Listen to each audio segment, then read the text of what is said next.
Diqqat! O'zbekistonda pensiya oluvchi fuqarolarga ajoyib xushxabarlar e'lon qilindi. Barcha pensiya va nafaqa oluvchi fuqarolar darhol xabardor bo'ling.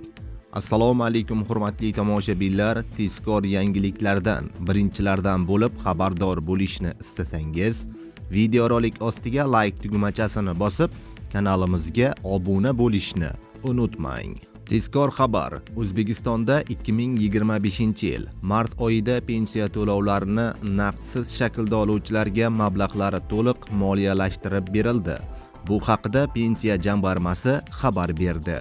Unga ko'ra, pensiya jamg'armasi tomonidan joriy yilning mart oyida to'lov ro'yxatiga kiritilgan 4,1 million nafar pensiya oluvchilar uchun talab etilgan mablag'lar tijorat banklariga moliyalashtirib berildi. O'z navbatida pensiya to'lovlarini naqdsiz shaklda oluvchi 3,4 million nafar fuqarolar, ya'ni pensiya oluvchilarning 82% bank kartalariga mablag'lari to'liq yuklab berilishi ta'minlandi. Amaldagi qonunchilik talablariga muvofiq pensiya pullarini naqd shaklda oluvchi fuqarolarga esa 4-mart sanasidan 27-mart sanasigacha Xalq bankining sayyor kassalari tomonidan mahalla fuqarolarga borgan holda fuqarolarga pensiyalari tarqatilib to'lab berilishi rejalashtirilgan, deyiladi xabarda.